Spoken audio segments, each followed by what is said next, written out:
Hello friends, hope all of you are doing well. In today's session, we are going to discuss one of the most important topic from MEG1 British Poetry, that is Renaissance.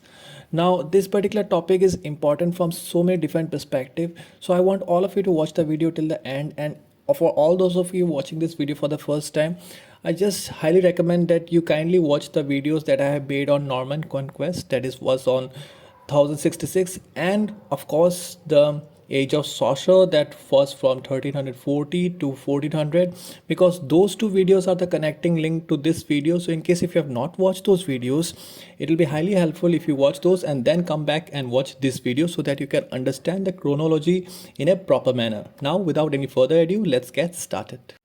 Now, before we understand Renaissance, it's very important to understand the backdrop of England back at that time. Now we understand that after the Norman conquest, that was on 1066, basically what happened was French was imposed on the people of Britain, and English was actually considered as a second category language. Okay, English was actually spoken by the peasants and the normal middle class people, and in the court and among the generals and among the kings and the queens, French was more popular. Basically, it was Norman French, so we can understand that the most of the work that was written back then was in Latin and French.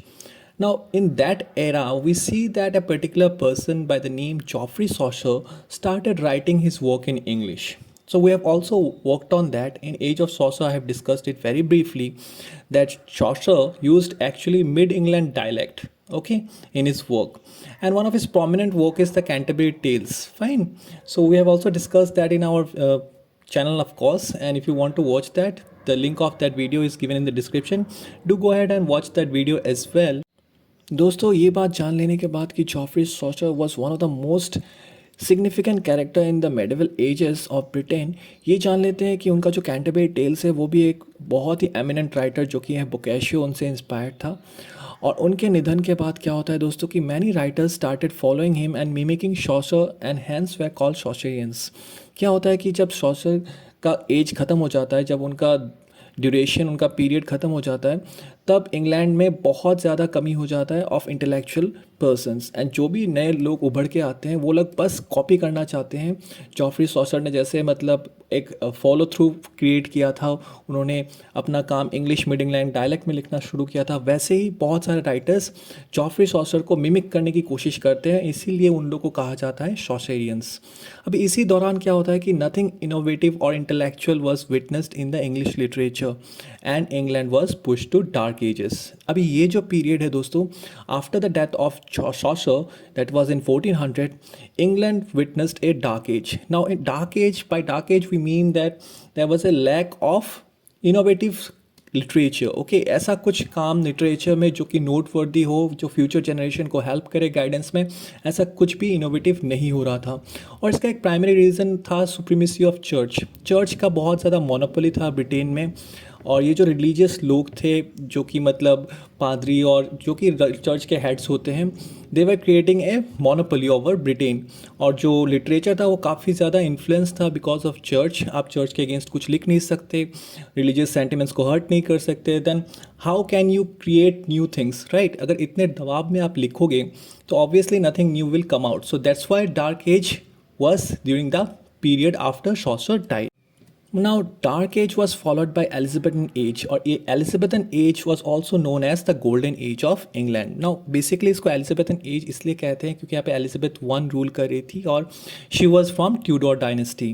इसके बारे में भी बात करेंगे, और ये जान लेते हैं कि जो Dark Age का पीरियड था उसके बाद जो पीरियड आया that is the modern age. तो आपको कन्फ्यूज़ नहीं होना है, मैंने हिस्ट्री ऑफ इंग्लिश लिटरेचर में आपको बताया था कि the ages are divided into three parts. After the medieval part which was considered as the dark age after the death of Chaucer, it was followed by modern age. और ये जो renaissance है, basically renaissance है जो उसी ने modern age को trigger किया था, ठीक है। और this period was called as the golden as.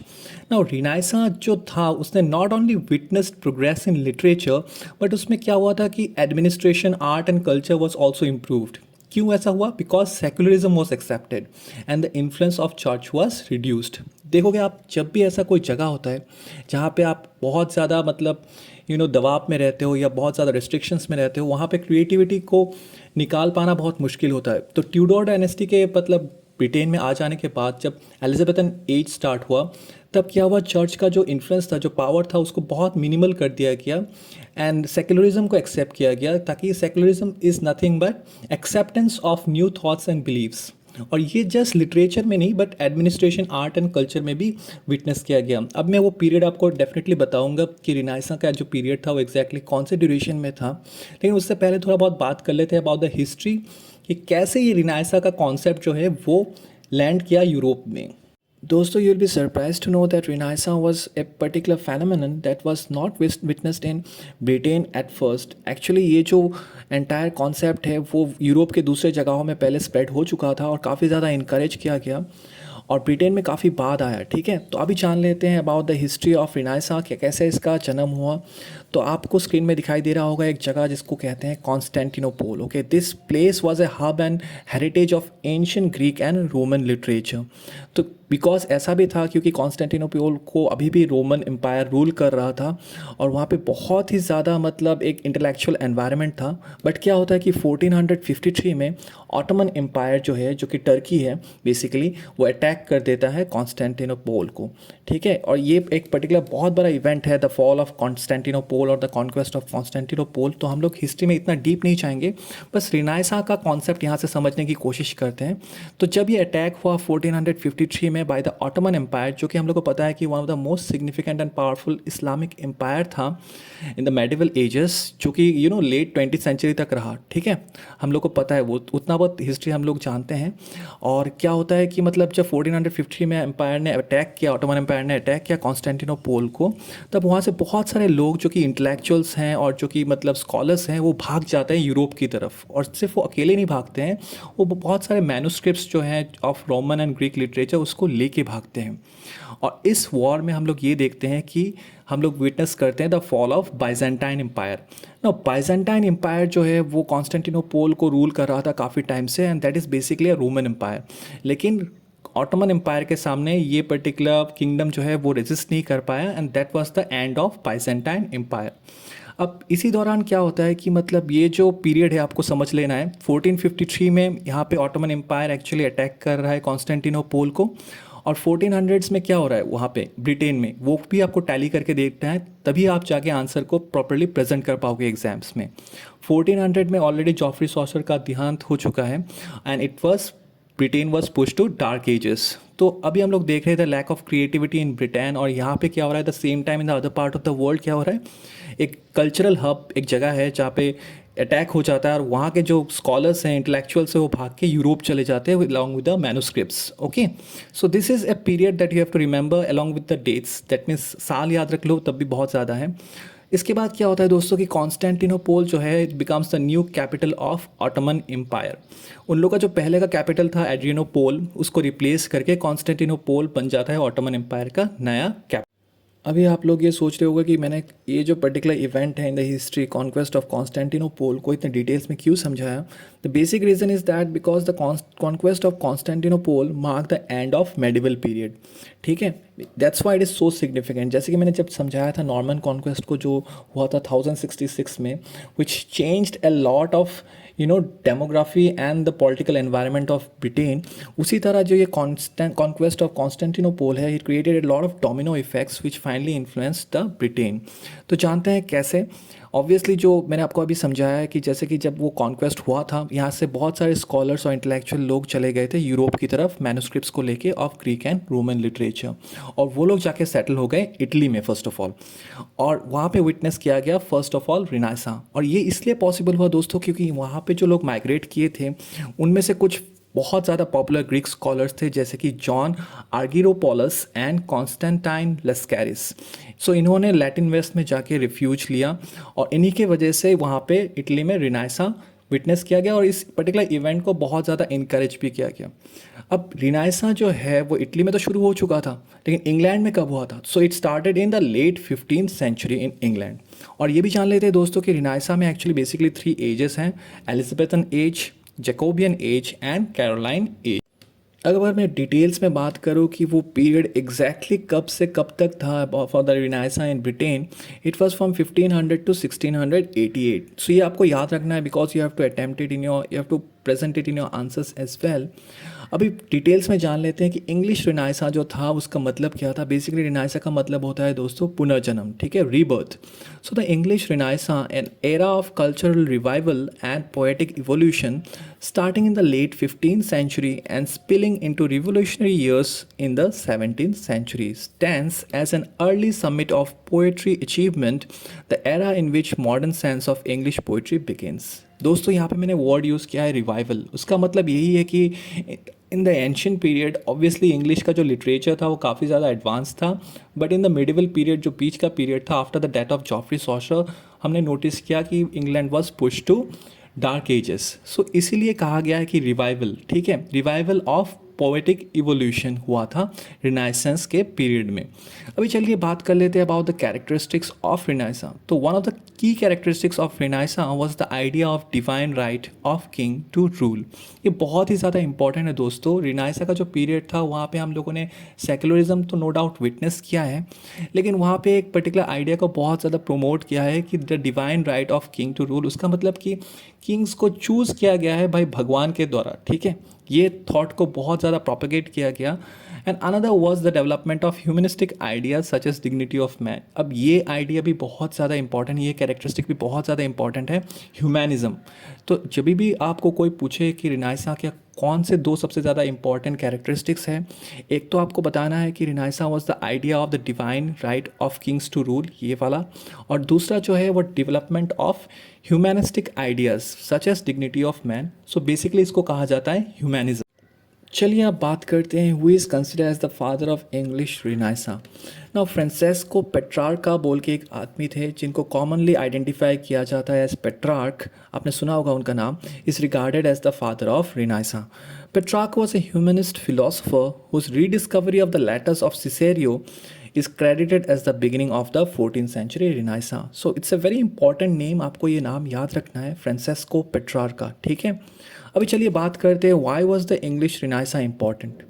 हम लोग को पता है ऑब्वियसली यहाँ पे रिवाइवल हुआ था about of the literature and it was secularism was encourage, but basically generally described as taking place from the 14th century to the 17th century. The Renaissance promoted the rediscovery of classical philosophy, literature and art.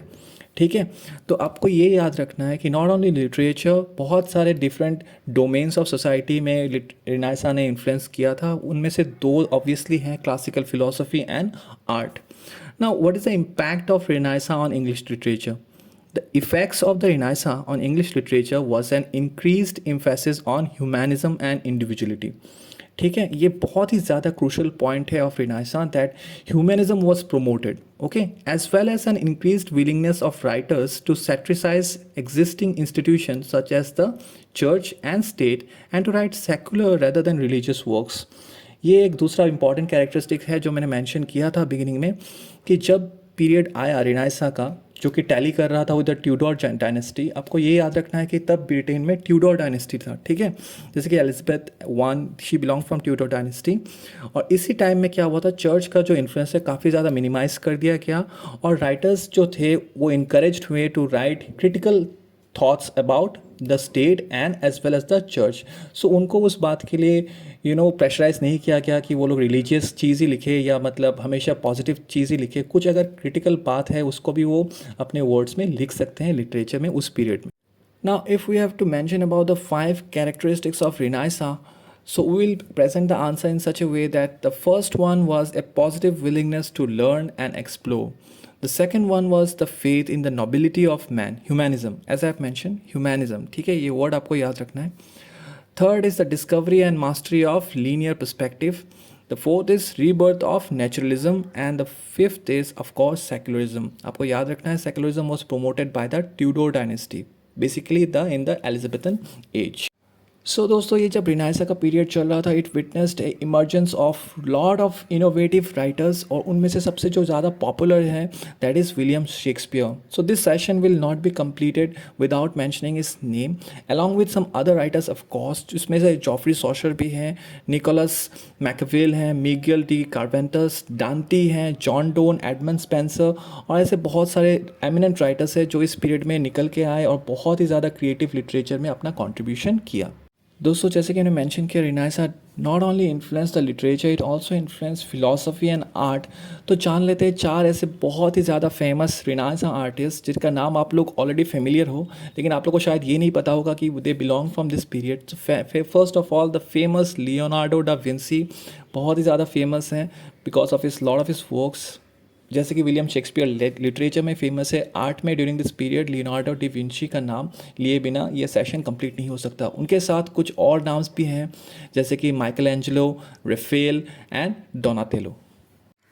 So this is a wrap on the video, guys. I hope you had an insight regarding the concept of Renaissance, basically the English Renaissance. I have tried to touch the different dimensions of English Renaissance, basically the meaning of English Renaissance, the history, how it's created impact, the different writers and authors who contributed during this period, the famous artists, Renaissance artists, and I've covered a lot and wide portion which will help you to present your answer in a very significant manner in your exams.